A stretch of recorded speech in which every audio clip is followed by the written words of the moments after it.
élu puisqu'il ne se présentait pas. Clémence Guettet, bonsoir. Vous êtes députée France Insoumise NUPES de Seine-et-Marne. Merci beaucoup d'être avec nous et en direct sur BFM TV. La NUPES s'est montrée très combative, voire parfois vindicative. Est-ce que vous rejetez tout en bloc ?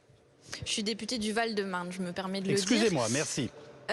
Alors oui, enfin pour le moment, on va rejeter tout en bloc, c'est une évidence. On n'a pas été élu, Jean-Luc Mélenchon le disait à l'instant, pour cajoler Madame la Première ministre et trouver extraordinaire son côté humain, le fait que ce soit une femme. Nous n'avons pas été élus là-dessus. Ce qui nous intéresse, c'est le fond des propositions.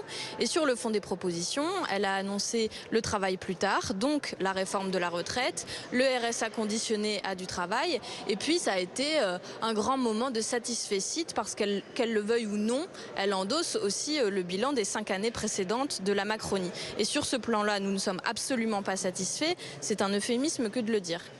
Alors on va l'écouter quand elle évoque le travail des forces de l'ordre, parce que je crois qu'elle s'adresse à vous.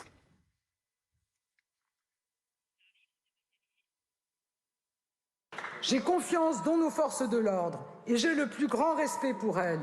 C'est pour cela que j'ai envers elles la plus grande exigence. Et je le dis sans détour. Honte à ceux qui attaquent systématiquement nos policiers et nos gendarmes. Honte à ceux qui tentent de dresser les Français contre ceux qui les protègent.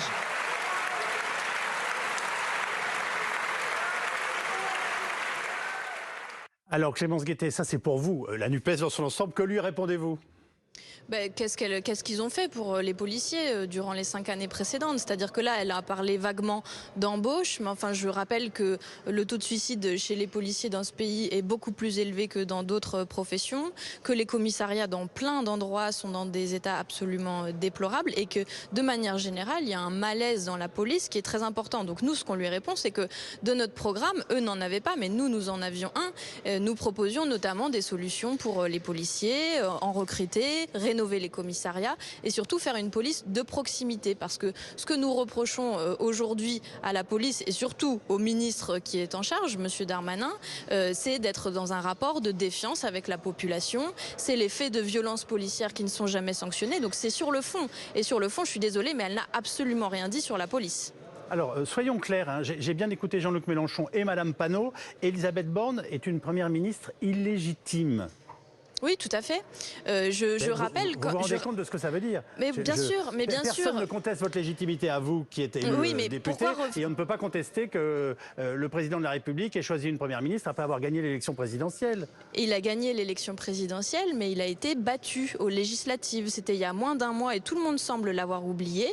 Ils n'ont plus cette majorité pléthorique qu'ils avaient durant le mandat précédent. Et la moindre des choses, c'était de se soumettre au vote de confiance, comme c'est l'habitude. Alors je ne sais pas si c'est très clair pour les gens, mais ça faisait 30 ans qu'à chaque fois, le Premier ministre arrivait devant le Parlement.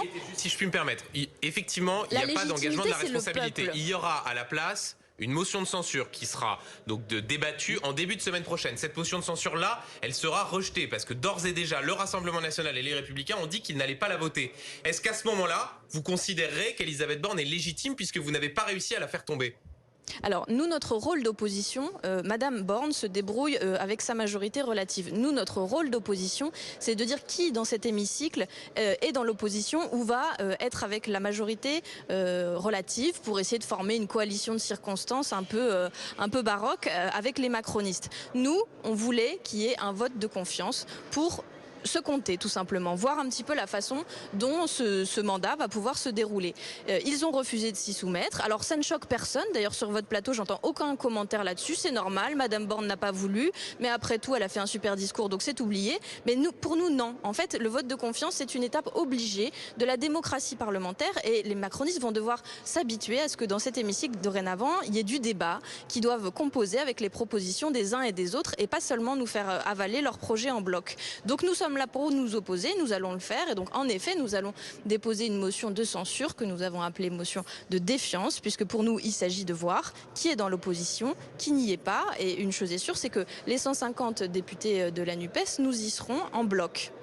Merci beaucoup Clémence Guettet d'avoir pris la parole sur BFM.